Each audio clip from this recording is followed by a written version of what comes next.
a Carol está aí, faz parte da ASFAV, né, a Associação das Vítimas aí do 8 de janeiro, das vítimas e dos familiares dessas vítimas, porque acaba, né, Carol, que o que tem acontecido afeta demais todas essas pessoas, não só as pessoas envolvidas, mas toda a gama daquelas que o cercam. Carol, a gente se encontrou rapidamente em Brasília, né, já na gravação desse documentário aqui sobre o 8 de janeiro, que eu tenho conduzido aqui para a Oeste, e uma das coisas que me chamou demais a atenção, né, nessa trajetória é que, de fato, tem muita gente inocente. Tem gente que simplesmente foi presa por estar lá, não participou. Teve gente muitos que foram presos ali no QG nem estavam na esplanada, não quebraram nada. Então, assim, é realmente de um absurdo. E a desumanidade do que tem acontecido, do que essas pessoas têm passado, né? São histórias, assim, de dilacerar o coração. Agora, a gente fala muito, traz muito, né, o Clezão como principal símbolo de tudo isso, porque ele acabou falecendo ali na cadeia, né, sob a tutela do Estado. Então, claro, esse é um caso que angustia demais. Mas a gente conversou brevemente ontem e, na verdade, já são 7 pessoas que faleceram depois ali do que aconteceu. Eu fico imaginando, por conta de que a sua situação de saúde foi muito agravada com as prisões. Então, eu queria que você começasse contando um pouco isso para a gente, né? Dessas vidas que acabaram sendo perdidas e muitas vezes por culpa desse absurdo que aconteceu. Sim, Marina, a gente tem os mais diversos absurdos dentro dessa história. E os absurdos são esses que chegaram aos óbitos dessas pessoas, né? Pessoas que sofreram com problemas mentais ali depois do cárcere, síndrome do pânico e etc. Pessoas que tinham problemas de saúde, tiveram esse problema de saúde agravado por conta das más condições do sistema carcerário brasileiro, que a gente não pode também fechar os olhos para isso. O fato do Clezão, dele ter 3 manifestações positivas da PGR para que ele pudesse fazer o seu tratamento em casa, afinal de contas, no dia seguinte que ele foi preso, a médica que atendia ele pelo SUS laudou que ele jamais poderia ficar preso, porque seria prejudicial à saúde dele, e aí a gente viu ele entrar em óbito dentro do cárcere. Com ele, tivemos mais 6 posteriormente, pessoas que estavam fazendo bico, não conseguiam mais empregos formais por conta do uso da tornozeleira, e aí um deles caiu de um trabalho que ele estava fazendo, de um telhado, e veio a óbito. Então são as mais diversas histórias que a gente tem para contar, e é por conta disso que eu sempre reafirmo que essas pessoas não são números, são histórias e histórias lamentáveis que a gente precisa contar e que a população precisa saber para se ter um pouco mais de compaixão pelo que aconteceu no dia 8 de janeiro. Doutora, você poderia contar algum dos casos mais emblemáticos? Eu gostaria, porque a nossa audiência, ela é muito interessada nesse assunto e a grande mídia, ela não divulga esses casos, ela não expõe o que está acontecendo. Eu gostaria de saber, na sua opinião, esses casos que a senhora pegou, quais os casos que mais chamou essa atenção que poderia informar a nossa audiência? Então, eu posso contar para vocês o caso da Vanessa de Ji-Paraná, que tem 6 filhos, que no caso o marido dela esteve na manifestação, ele veio a Brasília para entregar um carro em uma locadora aqui, que ele é motorista, e aí ele decidiu ir por curiosidade para a manifestação, foi preso, ficou 8 meses preso, foi para casa de tornozeleira, posteriormente ela não sabe qual o destino dele hoje, mas ele entra em contato com a família só para dizer que está bem, e aí o ministro Alexandre de Moraes bloqueou o salário dela de servidora pública, ela sem ter nada a ver com o processo, a não ser por ser esposa do Ezequiel, né, o seu marido, e ela tem 6 filhos pequenos, o filho mais velho dela tem 12 anos, e essas crianças estão passando as mais diversas necessidades por conta desse bloqueio do salário da mãe. Hoje mesmo, antes de entrar aqui, eu conversei com o seu Carlos Rubens, que está preso em Limeira, um senhor de 73 anos, que tem um problema grave na próstata.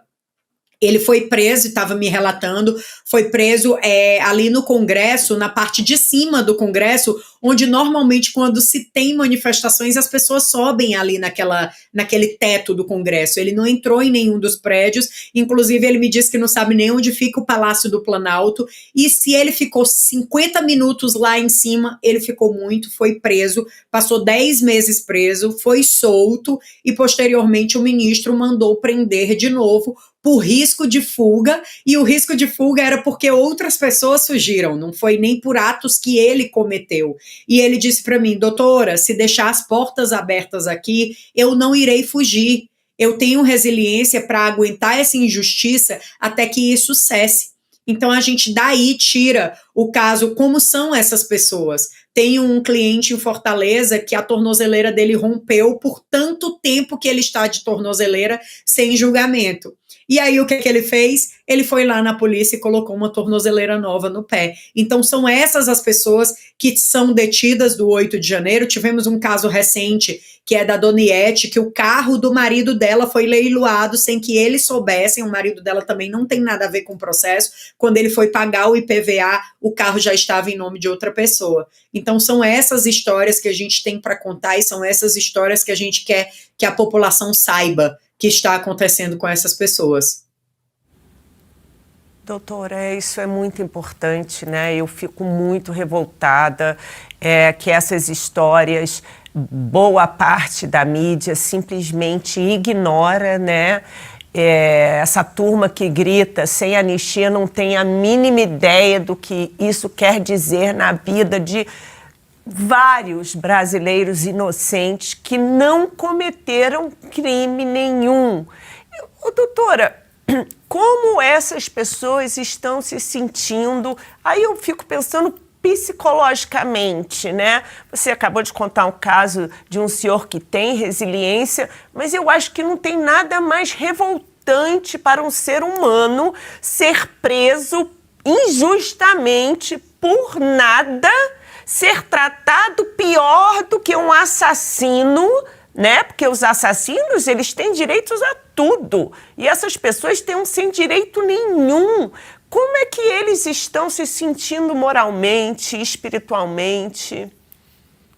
Eu vou te dizer uma coisa, Juliana.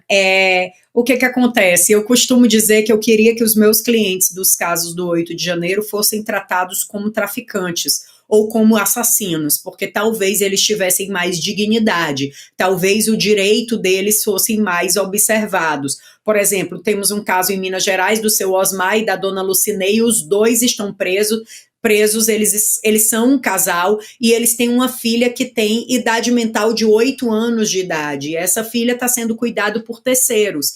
Se isso fosse uma traficante, com certeza ela já estava solta. Se fosse uma corrupta, com certeza ela já estaria solta também. Então, assim, a gente tira por esses casos o sofrimento mental da família. A gente pode trazer o caso do Nelson, que é de São Paulo, que o filho dele, João, que tem 7 anos, ele teve crises de ansiedade que o pescoço dele ficava todo ferido. Então, são traumas psicológicos que causaram nessas pessoas, que são traumas irreversíveis. Nenhuma anistia ou dosimetria de pena vai trazer de volta o tempo que essas pessoas perderam. A gente tem crianças como a Jasmine aqui em Brasília, que é filha do Lucas brasileiro, que está preso, que não pode ver um carro de polícia, que ela tem pânico, porque ela diz que são os homens maus que vão levar o pai dela, que na verdade já está preso. Então, assim, é um sofrimento psicológico muito grande, famílias que estão em depressão, como a mãe do Lucas brasileiro, em sofrimento mental. As filhas do Clesão são exemplo disso, né? Vira e mexe, elas estão ali com a gente lutando pela anistia. Eu não sei de onde elas tiram força para continuar nessa luta, mesmo sabendo que saindo uma anistia, o pai delas não irá voltar. A gente pega casos como esse e vê a dor das pessoas, familiares que perderam pai, que perderam ali mãe, que não puderam ir para velório. A gente tem o caso do Marco, que foi para o velório escoltado do mesmo jeito que o Lucas Brasileiro, escoltado por vários policiais ali, em torno de 35 policiais para poder ir para um velório. E a gente vê, tem um exemplo, eu botei até no meu Instagram isso, tem um exemplo ontem do careca do INSS que roubou bilhões das pessoas, dos aposentados, e ele chega de terno e gravata dentro do Senado, enquanto essas pessoas são escoltadas por 35 policiais fortemente armados para ir para um velório. Não tem família que veja uma situação dessa e que não sofra. Não tem como não sofrer. E quem tem coração também não tem como acompanhar essas histórias de perto e não sofrer também. Carol, você contou a história aí da Vanessa, essa é uma das histórias que está no documentário, né, da Vanessa e do Ezequiel. A gente viajou até Rondônia, ali próximo de Paraná, para ouvir. Além do salário bloqueado, o marido era caminhoneiro e tinha alguns caminhões e que foram simplesmente bloqueados. Então, além de tudo, ela está com uma dívida milionária, porque antes esses caminhões trabalhando, né, rodando, era possível pagar a dívida e ajudar ali a sustentar a família. E agora, além do seu salário bloqueado de servidora pública, que não tem nada a ver, que está no nome dela, além de tudo isso, então a gente vê que realmente as pessoas não têm noção das penalidades que estão sendo impostas, inclusive todo esse bloqueio de bens que faz com que elas tenham... A família agora está sendo obrigada a viver na penúria, né? Porque elas de fato estão perdendo tudo. E uma das coisas que me chocou nisso tudo também são os maus tratos dentro das penitenciárias, porque claramente não se estava preparado para receber tanta gente da forma que foi. Então eu queria que você falasse um pouco disso. Por exemplo, um dos casos que me chocou é que tem ali um pavilhão que tem mais de 120 mulheres que dividem um chuveiro gelado. É exatamente isso, Marina. Quando aconteceu essas prisões, né, prisões em massa, o sistema carcerário do Distrito Federal não estava pronto para receber essas pessoas. E aí ficaram em torno de 130, 140 mulheres num pavilhão onde elas dividiam uma única pia, que elas faziam a lavagem dos utensílios, lavagem de roupas, usavam aquela pia para tudo e um banheiro apenas. A gente contou também com a compaixão da Defensoria Pública do Distrito Federal, não foi nem a Defensoria Pública da União, para olhar para o caso dessas mulheres, porque as coisas não chegavam para elas. Elas chegaram a absurdo, que até me entristece em voltar a comentar sobre isso, de ter que dividir calcinha quando elas estavam no período menstrual. Aqui estava no período menstrual, usava a calcinha da outra para poder usar o absorvente. Então, assim, são casos que é inacreditável, é inenarrável tudo que essas mulheres sofreram. Além do mais, de que elas não poderiam receber visita, porque à época se tinha que fazer um cadastro e se tinha que ter o comprovante de vacina. Até para visitas virtuais. Existiam pessoas que não podiam tomar vacina por conta do conselho médico ali, que os médicos não autorizavam por causa de algum tipo de doença autoimune, e essas pessoas ficaram impossibilitadas de ver os seus parentes. Eu tenho casos de pessoas que passaram mais de 2 anos sem ver os parentes, porque não tinha o cartão de visita para uma visita virtual, visita que era pelo computador, não tem lógica isso. E a ASFAV chegou aí na Secretaria de Administração Penitenciária, aqui no Distrito Federal, através de muitas visitas, a gente conseguiu melhorar ali as entregas que a gente chama de COBAL, né, que eram os kits que vão para aqueles presos, e aí eles deixaram incluir ali uns tipos de docinho que a gente mandava para complementar ali a alimentação deles. A alimentação deles vinha estragada, veio com rato dentro, vinha com caco de vidro. A gente fez relatórios vastos sobre isso. A alimentação do sistema penitenciário, ela custava ali em torno de R$15 para 4 alimentos do dia todo. Então, aquele alimento, ele vinha de forma precária, e quando eles traziam o alimento, eles traziam de manhã, o alimento do dia todo. Então, quando chegava no jantar, a comida já estava estragada, porque estava ali abafado. Então, essas pessoas chegaram a perder 30 quilos ou mais por conta das condições precárias. Fora a condição de saúde. A gente tem o caso do seu Jorge Luiz dos Santos, que hoje, graças a Deus, ele está em prisão domiciliar integral, o que é um absurdo para quem não cometeu crime algum, e ele só pode sair de casa para ir ao médico e ele tem que informar com no máximo 48 horas que ele esteve naquele médico. Ele passou mal diversas vezes dentro do presídio, até descobrirem que ele tinha um sopro cardíaco grau altíssimo. E isso, ele teve as primeiras consultas ali, assim que chegou no presídio, e passou meses sem ter consulta alguma sobre a questão de saúde dele. E isso prejudicou bastante, porque ele tinha problemas ali de pressão alta, a pressão dele foi subindo e até ocasionar esse mau funcionamento da válvula, o que faz com que hoje ele precise de uma cirurgia urgente no coração. Então, assim, são faltas de assessoria ali médica, que foi o caso do Clezão, que veio a falecer no dia 20 de novembro, que é o dia da consciência negra, né? Ele sendo negro, é muito emblemático essa data. Nessa data não tinha nenhum médico no presídio, porque era feriado em Brasília, e ele foi atendido por um médico que estava preso com ele, que tentou ressuscitá-lo diversas vezes e não conseguiu. Então, assim, a gente tem muitas histórias para contar, muitas histórias tristes e lamentáveis dessas pessoas, mas temos também histórias que são um respiro para a gente. A gente tem o caso do seu Jorge, lá em Arroio do Meio, no Rio Grande do Sul, que ele, todo final de semana, ele monta a barraquinha dele na praça para conscientizar as pessoas, porque a mulher dele, a dona Fátima, foi presa e encontra-se de tornozeleira. Então ele monta essa barraquinha para contar a história dessas pessoas, e é por conta dessas pessoas que contam essa história de uma forma diferente, mas com compaixão, que a gente continua lutando aqui. Doutora, e como a gente pode resolver essa situação? Sabemos que para essas pessoas que são inocentes, deveria ser tudo anulado e deveriam ser, inclusive, indenizadas. Mas o que temos aí de opção é a anistia. Você consegue informar os parlamentares, que são eles que podem votar anistia, desses casos, o que está acontecendo, a gravidade da situação dessas pessoas? Porque eu soube, inclusive, que os parlamentares não têm acesso à penitenciária, eles não podem ir lá conhecer esses casos pessoalmente, falar com essas pessoas. Você tem acesso aos parlamentares para informá-los da gravidade da situação delas?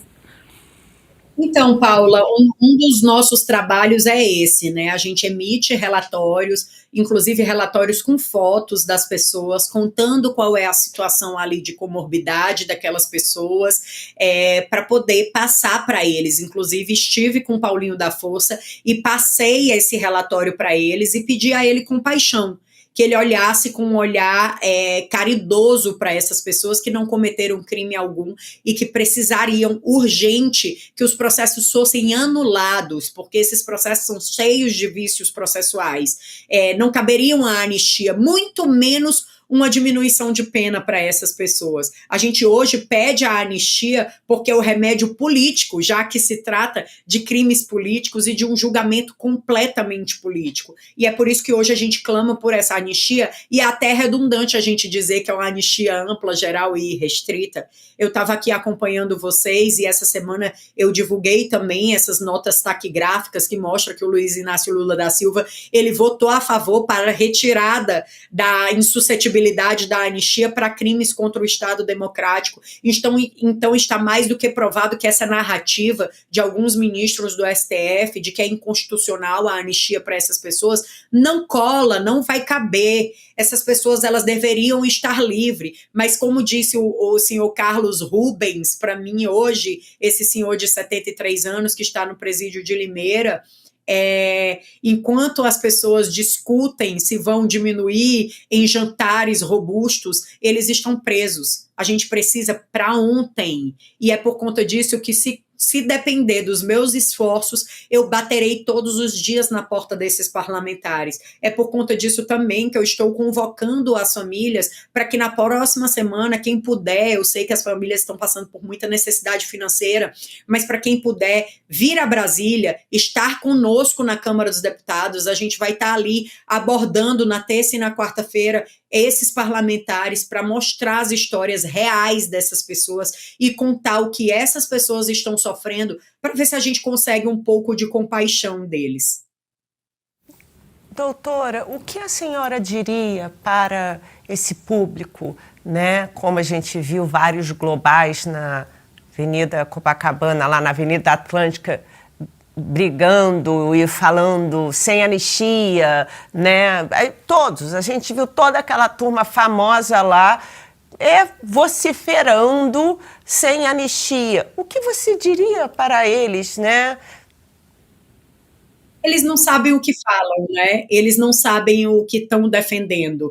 Eles não conhecem a história dessas pessoas. Eles pegam o ódio que eles têm no coração, apesar deles dizerem que o ódio está no outro lado, e eles canalizam esse ódio para toda uma parte dessas pessoas.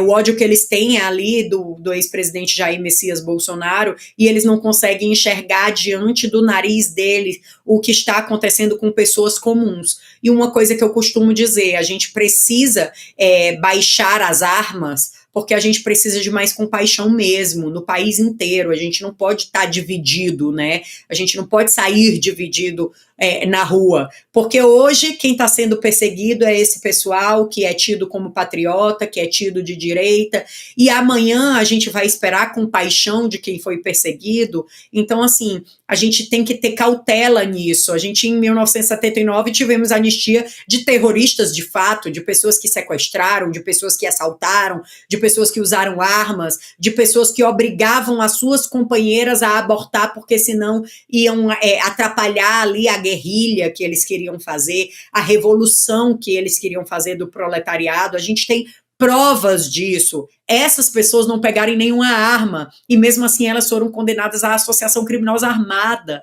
A nossa jurisprudência do Brasil diz que quando você vai responder por associação criminosa armada, uma das pessoas precisa ter uma arma de fogo e todas elas precisam saber o que é que aquela pessoa tinha uma arma de fogo. E não foi isso que aconteceu. O que foi apreendido ali foi um canivete, ou talvez dois, numa multidão de mais de 5.000 pessoas.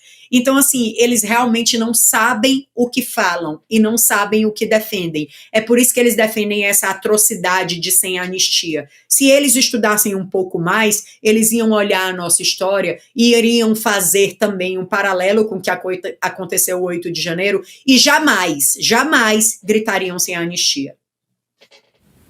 Carol, acho que isso que você trouxe é bastante importante, né? A gente sabe que a anistia ela não acontece com o país dividido, é preciso furar bolhas. Até a ideia desse documentário é exatamente isso, focar ali nos casos de cada um dos manifestantes, de alguns, né? De alguns poucos desses, mas eu acho que serve aí de exemplo do que está acontecendo para que as pessoas consigam visualizar, de fato, o drama, né? E se sensibilizar, porque é preciso, sim, a oposição não tem votos suficientes para isso.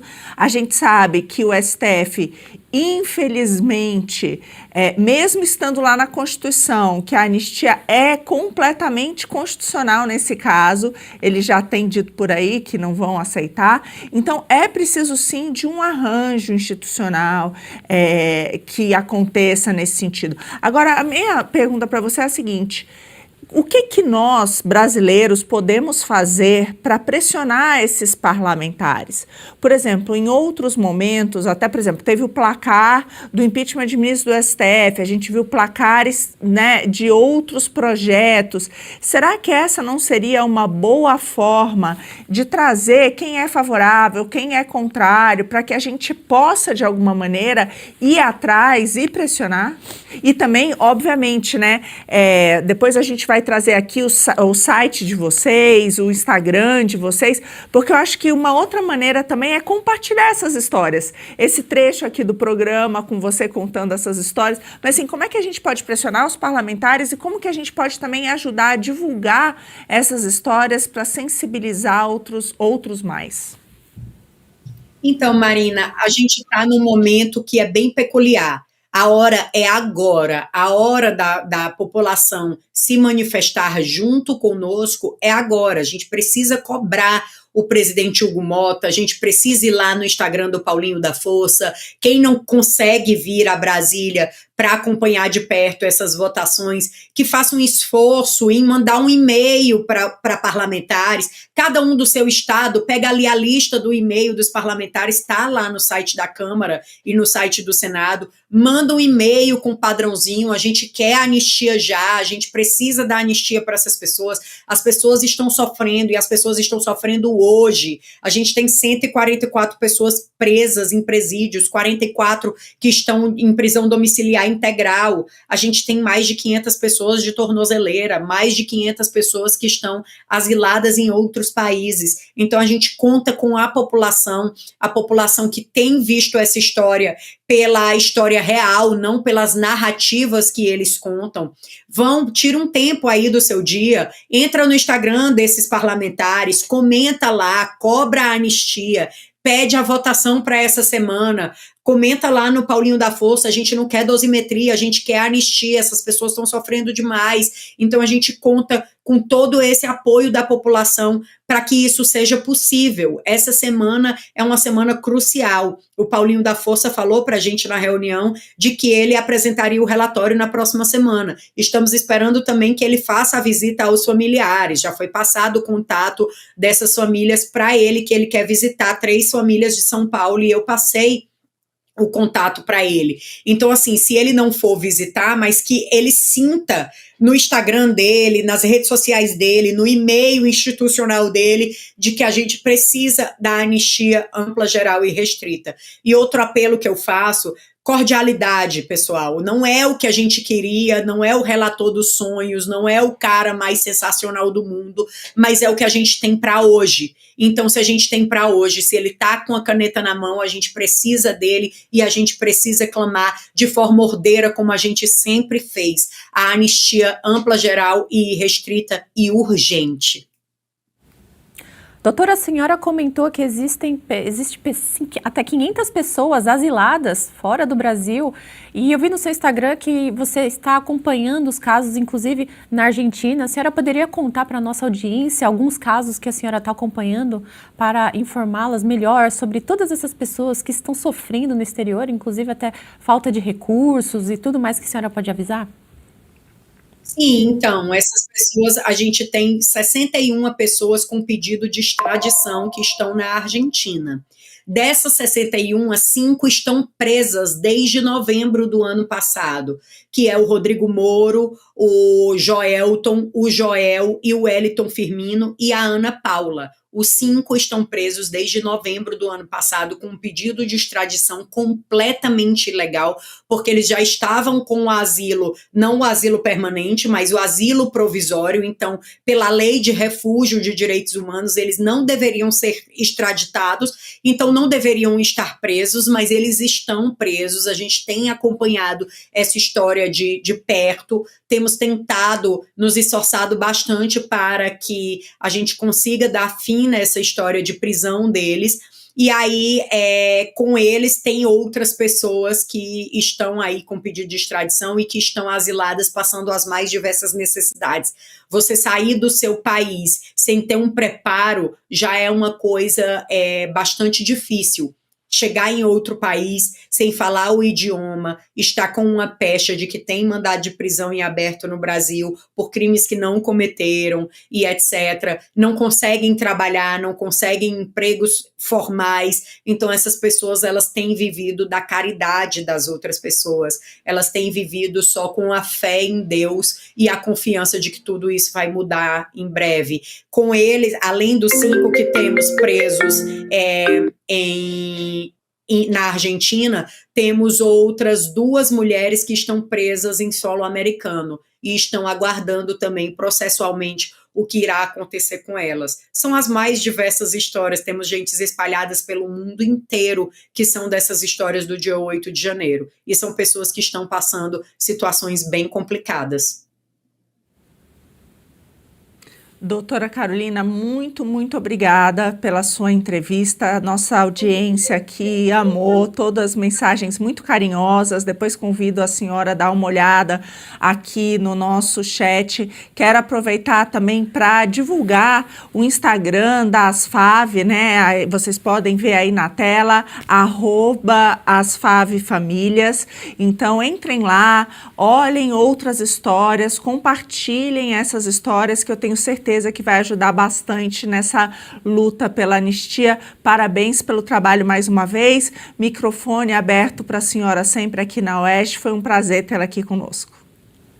O prazer foi todo meu, é sempre um prazer conversar com a Oeste e saber que a gente pode contar com esse canal, que é um canal que tem liberdade para falar sobre os casos, que não é um canal que constrói narrativas e trabalha em cima delas. Para a gente é muito importante essa autonomia de vocês, e eu agradeço em nome de todas as famílias que a gente atende. Muito obrigada. Legal, gostou desse corte? Estamos ao vivo de segunda a sexta-feira, das 10 ao meio-dia, no YouTube da Revista Oeste. Eu, Marina Helena, Adriana Reide e Paula Camacho analisamos as principais notícias do dia. E siga as nossas redes sociais, @oestecom.el.